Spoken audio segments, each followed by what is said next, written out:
ओम शांति 24 जुलाई 2025 प्रातः मुरली बाबा कहते मिठे बच्चे तुम्हें माने यही पाठ पढ़ा द्वारा निजर सुखधाम को जाऊछ भाया शांति धाम। यह ही तुम मानकर एम ऑब्जेक्ट अर्थात लक्ष्य अटे। एक कथा केबे हेले भूलिबा उचित नुहे। तुमे माने यही पाठ पढ़ा द्वारा निजर सुखधाम को जाऊछ भाया शांति धाम। यह ही तुम मानकर एम ऑब्जेक्ट अर्थात लक्ष्य अटे। एक कथा केबे हेले भूलिबा उचित नुह। प्रश्न तुमे पिला माने यही समय रे ड्रामार केउं दृश्य को साक्षी होई देखुछ। तुमे पिला माने यही समय रे ड्रामार केउं दृश्य को साक्षी होई देखुछ।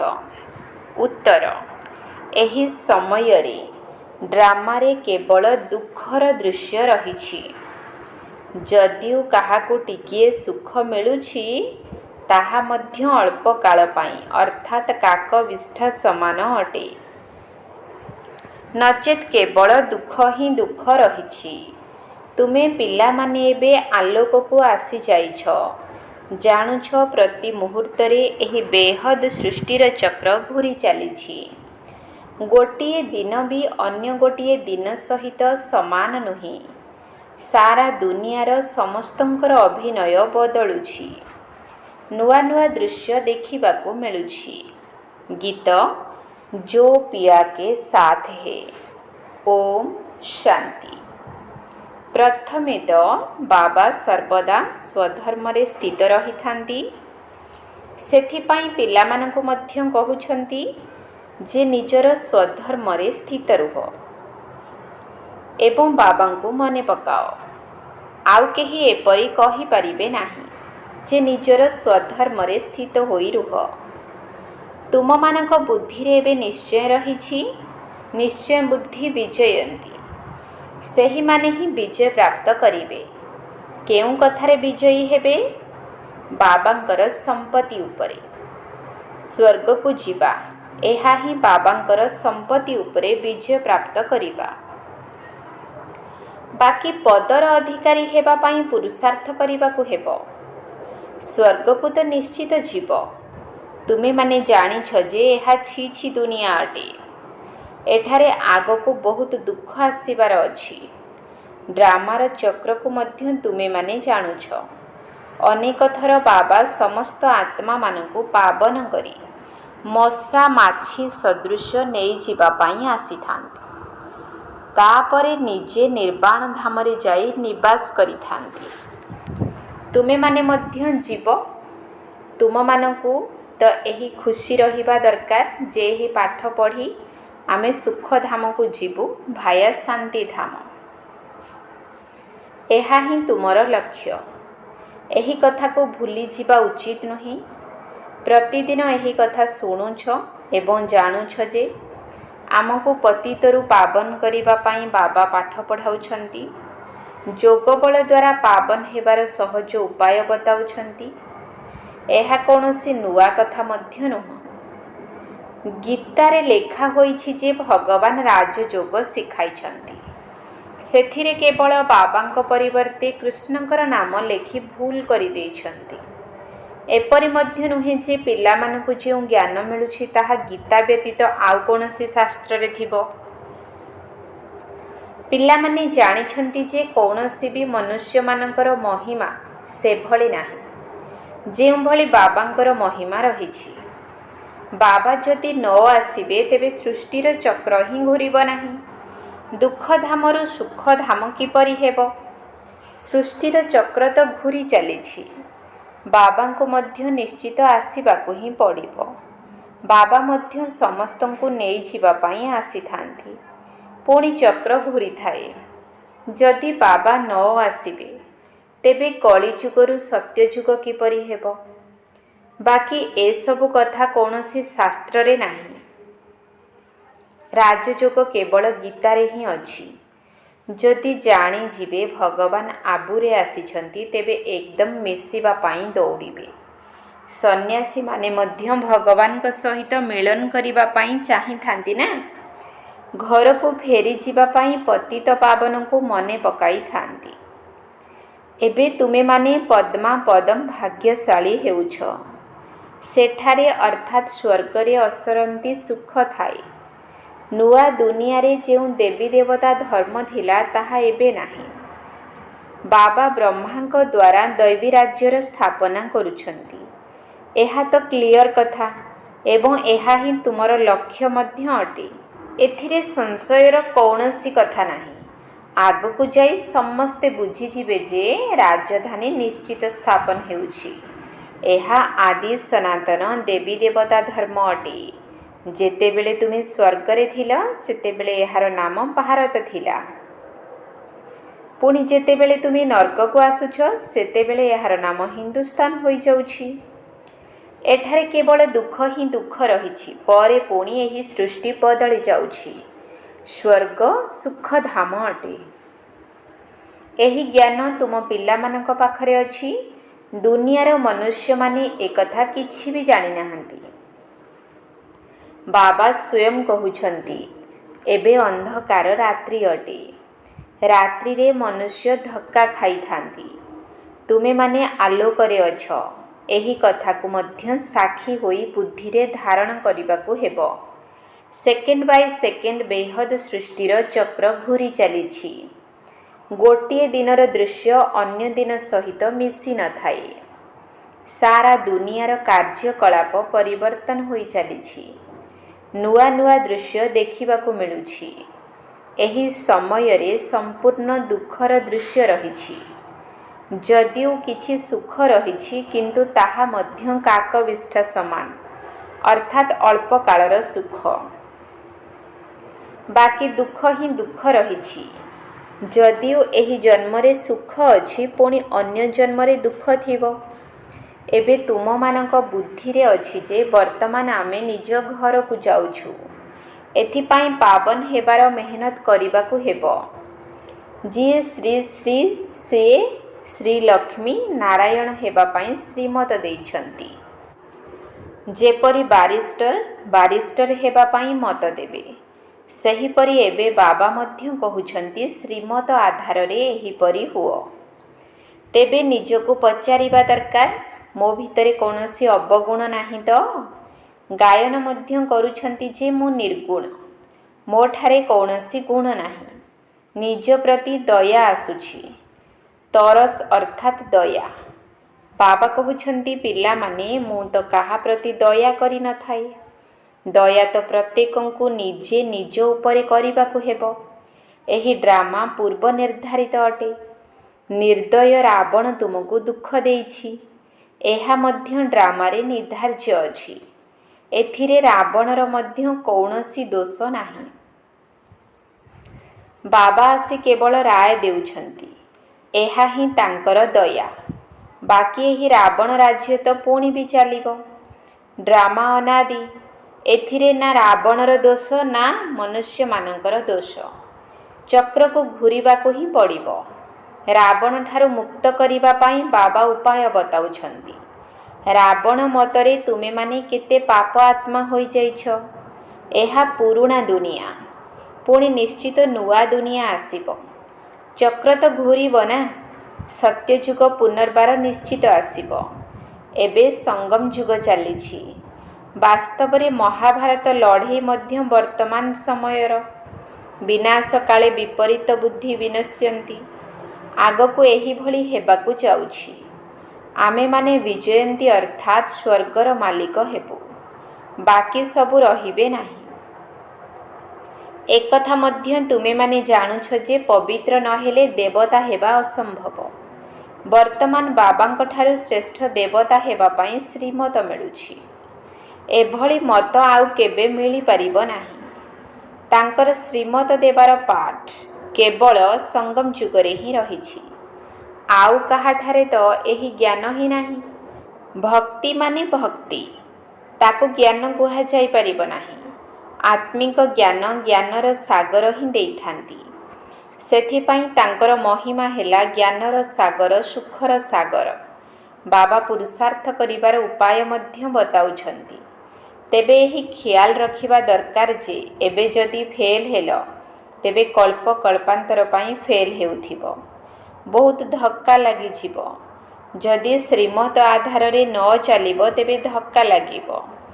ବ୍ରାହ୍ମଣମାନଙ୍କର ବୃକ୍ଷ ମଧ୍ୟ ନିଶ୍ଚିତ ବଢ଼ିବ ଏବଂ ତାହା ମଧ୍ୟ ସେତିକି ବଢ଼ିବ ଯେତିକି ଦେବତାମାନଙ୍କର ବୃକ୍ଷ ଥିବ। ଏବେ ତୁମକୁ ପୁରୁଷାର୍ଥ କରିବାକୁ ପଡ଼ିବ ଏବଂ ଅନ୍ୟମାନଙ୍କୁ ମଧ୍ୟ କରାଇବାକୁ ପଡ଼ିବ। କଲମୀ ଲାଗୁଥିବ ଏବଂ ବୃକ୍ଷ ମଧ୍ୟ ବଡ଼ ହୋଇଯିବ। ତୁମେମାନେ ଜାଣୁଛ ଯେ ଏବେ ଆମର କଲ୍ୟାଣ ହେବାକୁ ଯାଉଛି। ପତିତ ଦୁନିଆରୁ ପାବନ ଦୁନିଆକୁ ଯିବାର କଲ୍ୟାଣ ହେଉଛି। ତୁମମାନଙ୍କର ବୁଦ୍ଧିର ତାଲା ଏବେ ଖୋଲା ଅଛି। ବାବା ହେଲେ ବୁଦ୍ଧିମାନମାନଙ୍କର ବୁଦ୍ଧି ନା।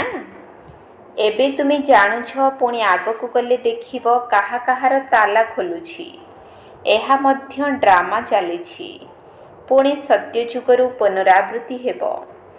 ଯେବେଠାରୁ ଲକ୍ଷ୍ମୀନାରାୟଣ ସିଂହାସନରେ ବସିବେ ସେବେଠାରୁ ସମ୍ବତ ଆରମ୍ଭ ହୋଇଥାଏ। ତୁମେମାନେ ମଧ୍ୟ ଲେଖୁଛ 1ରୁ 1250 ବର୍ଷ ପର୍ଯ୍ୟନ୍ତ ସ୍ୱର୍ଗ ଦୁନିଆ ଚାଲୁଛି। ଏହା ତ ସମ୍ପୂର୍ଣ୍ଣ ସ୍ପଷ୍ଟ ଅଟେ ନା। ଦୁନିଆରେ ସତ୍ୟ ନାରାୟଣ କଥା ବା ଅମର କଥାର ଗାୟନ ରହିଛି। କିନ୍ତୁ ତୁମେମାନେ ବର୍ତ୍ତମାନ ପ୍ରକୃତ ସତ୍ୟ ନାରାୟଣଙ୍କ କଥା ଶୁଣୁଛ, ଯାହାର ଗାୟନ ପରବର୍ତ୍ତୀ ସମୟରେ ହେଉଛି। ସମସ୍ତ ପର୍ବପର୍ବାଣୀଗୁଡ଼ିକ ମଧ୍ୟ ଏହି ସମୟର ସ୍ମାରକୀ ଅଟେ। ନମ୍ବର 1 ଉତ୍ସବ ହେଉଛି ଶିବ ବାବାଙ୍କର। କଳିଯୁଗ ପରେ ଦୁନିଆକୁ ପରିବର୍ତ୍ତନ କରିବା ପାଇଁ ବାବାଙ୍କୁ ନିଶ୍ଚିତ ଆସିବାକୁ ପଡ଼ିବ। ଚିତ୍ରଗୁଡ଼ିକୁ ଯଦି ଭଲ ଭାବରେ ଦେଖିବ ସେଥିରେ ସମ୍ପୂର୍ଣ୍ଣ ହିସାବ ରହିଛି। ତୁମମାନଙ୍କର କେତେ ଖାତିର ରହିଛି। ଯେତିକି କଳ୍ପ ପୂର୍ବରୁ ପୁରୁଷାର୍ଥ କରିଥିବେ ସେତିକି ନିଶ୍ଚିତ କରିବେ ଏବଂ ସାକ୍ଷୀ ହୋଇ ଅନ୍ୟମାନଙ୍କର ମଧ୍ୟ ଦେଖିବେ। ସେମାନେ ନିଜେ ନିଜର ପୁରୁଷାର୍ଥକୁ ମଧ୍ୟ ଜାଣିଥାନ୍ତି। ତୁମେମାନେ ମଧ୍ୟ ଜାଣିଛ।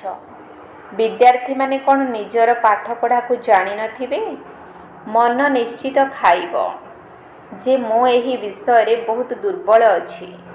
କେହି କେହି ଫେଲ୍ ମଧ୍ୟ ହୋଇଯାଇଥାନ୍ତି। ଯେଉଁ ପିଲା ପାଠପଢ଼ାରେ ଦୁର୍ବଳ ହୋଇଥିବେ ପରୀକ୍ଷା ସମୟରେ ସେମାନଙ୍କର ହୃଦୟରେ ପ୍ରକମ୍ପନ ସୃଷ୍ଟି ହୋଇଥାଏ। ତୁମେ ପିଲାମାନେ ମଧ୍ୟ ସାକ୍ଷାତକାର କରିବ, ପରନ୍ତୁ ଫେଲ୍ ହୋଇଗଲେ କ'ଣ କରିପାରିବ? ସ୍କୁଲରେ ଫେଲ୍ ହେଲେ ପରିବାରବର୍ଗ ମଧ୍ୟ ଅସନ୍ତୁଷ୍ଟ, ତ ଟିଚର ମଧ୍ୟ ଅସନ୍ତୁଷ୍ଟ ହୋଇଥାନ୍ତି। କହିବେ ଆମ ସ୍କୁଲରୁ କମ୍ ପାସ୍ ହୋଇଛନ୍ତି। ତେବେ ବୁଝିବାକୁ ହୁଏ ଯେ ଟିଚର ଏତେ ଭଲ ନୁହନ୍ତି, ତେଣୁ କମ୍ ପାସ୍ ହୋଇଛନ୍ତି। ବାବା ମଧ୍ୟ ଜାଣିଥାନ୍ତି ଯେ ସେବା କେନ୍ଦ୍ରରେ କେଉଁମାନେ ଭଲ ଟିଚର ଅଛନ୍ତି, କିପରି ପାଠ ପଢ଼ାଉଛନ୍ତି, କେଉଁମାନେ ଭଲ ଭାବରେ ପାଠ ପଢ଼ାଇ ବାବାଙ୍କ ପାଖକୁ ନେଇ ଆସୁଛନ୍ତି, ସବୁ ଜଣା ପଡ଼ିଯାଏ। ବାବା କହୁଛନ୍ତି ବାଦଲମାନଙ୍କୁ ମୋ ସମ୍ମୁଖକୁ ଆଣ। ଯଦି ଛୋଟ ପିଲାମାନଙ୍କୁ ସାଥିରେ ଆଣିବ ତେବେ ତାଙ୍କ ପାଖରେ ମୋହ ରହିବ। ତେଣୁ ଏକୁଟିଆ ଆସିବା ଦରକାର। ତେବେ ବୁଦ୍ଧି ଭଲ ଭାବରେ ଲାଗି ରହିବ। ପିଲାମାନଙ୍କୁ ତ ସେଠାରେ ବି ଦେଖୁଛ। ବାବା କହୁଛନ୍ତି ଯେ ଏହି ପୁରୁଣା ଦୁନିଆ ତ କବରସ୍ଥାନ ହୋଇଯିବ। ନୂଆ ଘର ତିଆରି କରିଲେ ବୁଦ୍ଧିରେ ରହିଥାଏ ଯେ ଆମର ନୂଆ ଘର ତିଆରି ହେଉଛି। ଧନ୍ଦା ଆଦି ତ କରିଥାନ୍ତି, କିନ୍ତୁ ବୁଦ୍ଧି ନୂଆ ଘର ପ୍ରତି ରହିଥାଏ। କେହି ନୀରବରେ ତ ବସିଯାଆନ୍ତି ନାହିଁ। ତାହା ତ ହଦ୍ର କଥା। ଏହା ହେଲା ବେହଦ୍ର କଥା। ପ୍ରତ୍ୟେକ କାର୍ଯ୍ୟ କରି ମଧ୍ୟ ସ୍ମୃତିରେ ରହୁ ଯେ ଏବେ ମୁଁ ଘରକୁ ଯାଇ ପୁଣି ନିଜର ରାଜଧାନୀକୁ ଯିବି। ତେବେ ଅପାର ଖୁସି ରହିବ। ବାବା କହୁଛନ୍ତି ପିଲାମାନେ ନିଜର ସନ୍ତାନମାନଙ୍କୁ ମଧ୍ୟ ସମ୍ଭାଳିବାକୁ ପଡ଼ିବ, ପରନ୍ତୁ ବୁଦ୍ଧି ସେଠାରେ ଲାଗି ରହୁ। ଯଦି ବାବାଙ୍କୁ ସ୍ମରଣ ନ କରିବ ତେବେ ପବିତ୍ର ମଧ୍ୟ ହୋଇପାରିବ ନାହିଁ। ଯୋଗ ଦ୍ୱାରା ପବିତ୍ର ଏବଂ ଜ୍ଞାନ ଦ୍ୱାରା ରୋଜଗାର ହୋଇଥାଏ। ଏଠାରେ ତ ସମସ୍ତେ ପତିତ। ଦୁଇଟି କୂଳ ରହିଛି। ବାବାଙ୍କୁ ନାବିକ ମଧ୍ୟ କହିଥାନ୍ତି, ପରନ୍ତୁ ଏହାର ଅର୍ଥକୁ କେହି ବି ଜାଣିନାହାନ୍ତି। ତୁମେମାନେ ଜାଣିଛ ଯେ ବାବା ଆମମାନଙ୍କୁ ଏ କୂଳରୁ ସେ କୂଳକୁ ନେଇଯାଉଛନ୍ତି। ଆତ୍ମା ଜାଣିଛି ଯେ ଆମେ ଏବେ ବାବାଙ୍କୁ ସ୍ମରଣ କରି ବହୁତ ନିକଟତର ହେଉଛୁ। ନାବିକ ନାମ ମଧ୍ୟ ଅର୍ଥ ସହିତ ରଖାଯାଇଛି ନା। ମହିମା କରିଥାନ୍ତି ନୌକା ମୋର ପାରି କରିଦିଅ। ସତ୍ୟ ଯୁଗରେ କ'ଣ ଏପରି କହିବେ କି? ସମସ୍ତେ ଏହି କଳି ଯୁଗରେ ହିଁ ଡାକୁଛନ୍ତି। ତୁମେମାନେ ଜାଣିଛ ଯେ ଯେଉଁମାନେ କିଛି ବୁଝି ନାହାନ୍ତି ସେମାନଙ୍କୁ ତ ଏଠାକୁ ଆଣିବାର ନାହିଁ। ବାବା ସମ୍ପୂର୍ଣ୍ଣ ମନା କରୁଛନ୍ତି। ଯଦି ବାବାଙ୍କ ଉପରେ ନିଶ୍ଚୟ ନାହିଁ ତେବେ କଦାପି ବାବାଙ୍କ ନିକଟକୁ ଆଣିବା ଉଚିତ ନୁହେଁ। ସେମାନେ କିଛି ବି ବୁଝିପାରିବେ ନାହିଁ। ପ୍ରଥମେ ତ 7 ଦିନର କୋର୍ସ କରାଅ। କାହା କାହାକୁ ତ 2 ଦିନରେ ମଧ୍ୟ ତୀର ଲାଗିଯାଏ। ଯଦି ଭଲ ଲାଗିବ ତେବେ ଆଉ କ'ଣ ଛାଡ଼ିବେ କି? ସେମାନେ କହିବେ ମୁଁ ଆହୁରି ମଧ୍ୟ 7 ଦିନ ଶିଖିବି। ଏଥିରୁ ବୁଝି ହୋଇଯାଏ ଯେ ଇଏ ଏହି କୁଳର ଅଟେ। ଯାହାର ତୀକ୍ଷ୍ଣ ବୁଦ୍ଧି ହୋଇଥିବ ସେମାନେ କୌଣସି କଥାର ଚିନ୍ତା କରିବେ ନାହିଁ। ଆଚ୍ଛା, ଗୋଟିଏ ଚାକିରି ଚାଲିଯିବ ତେବେ ଆଉ ଗୋଟିଏ ମିଳିଯିବ। ଯେଉଁ ପିଲାମାନେ ହୃଦୟବାନ ହୋଇଥାନ୍ତି ସେମାନଙ୍କର ଚାକିରି ଆଦି ଚାଲିଯାଏ ନାହିଁ। ସେମାନେ ନିଜେ ମଧ୍ୟ ଆଶ୍ଚର୍ଯ୍ୟ ହୁଅନ୍ତି। ଝିଅମାନେ କହନ୍ତି ଆମ ପତିଙ୍କ ବୁଦ୍ଧିକୁ ପରିବର୍ତ୍ତନ କରିଦିଅ। ବାବା କହୁଛନ୍ତି ମୋତେ ସେ କଥା କୁହ ନାହିଁ। ତୁମେମାନେ ନିଜେ ଯୋଗଯୁକ୍ତ ହୋଇ ରୁହ, ତାପରେ ବସି ଜ୍ଞାନ ବୁଝାଅ। ବାବା କ'ଣ ବୁଦ୍ଧିକୁ ପରିବର୍ତ୍ତନ କରିବେ? ତାହେଲେ ତ ପୁଣି ସମସ୍ତେ ଏହିଭଳି ଧନ୍ଦା କରି ଚାଲିବେ। ଏହିଭଳି ଯେଉଁ ସବୁ ପ୍ରଥା ବାହାରିଲା ତାହା କରିବାରେ ଲାଗିଗଲେ। କୌଣସି ଗୁରୁଙ୍କ ଠାରୁ କାହାକୁ କିଛି ଫାଇଦା ହେଲା ଶୁଣିଲେ ତ ବାସ୍ ତାଙ୍କ ପଛରେ ପଡ଼ିଗଲେ।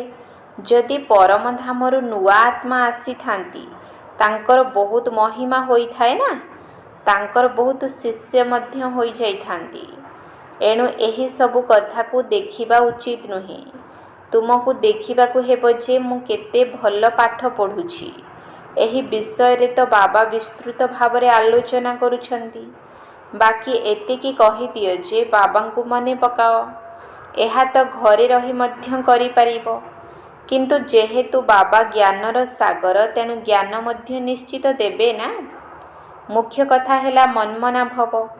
ତା ସହିତ ସୃଷ୍ଟିର ଆଦି ମଧ୍ୟ ଅନ୍ତର ରହସ୍ୟକୁ ମଧ୍ୟ ବୁଝାଉଛନ୍ତି। ଏବେ ତ ବହୁତ ଭଲ ଭଲ ଚିତ୍ର ମଧ୍ୟ ବାହାରିଛି ଯାହାର ଅର୍ଥ ମଧ୍ୟ ବାବା ବୁଝାଉଛନ୍ତି। ବିଷ୍ଣୁଙ୍କ ନାଭିରୁ ବ୍ରହ୍ମା ବାହାରିଛନ୍ତି ବୋଲି ଦେଖାଇଛନ୍ତି। ତ୍ରିମୂର୍ତ୍ତି ଚିତ୍ର ମଧ୍ୟ ଅଛି। ପୁଣି ବିଷ୍ଣୁଙ୍କ ନାଭିରୁ ବ୍ରହ୍ମା ଦେଖାଉଛନ୍ତି। ଏହା ପୁଣି କ'ଣ? ବାବା ବସି ବୁଝାଉଛନ୍ତି। ଏହା ଠିକ୍ ନା ଭୁଲ? ମନମୁଗ୍ଧକର ଚିତ୍ର ମଧ୍ୟ ବହୁତ ତିଆରି କରିଛନ୍ତି ନା।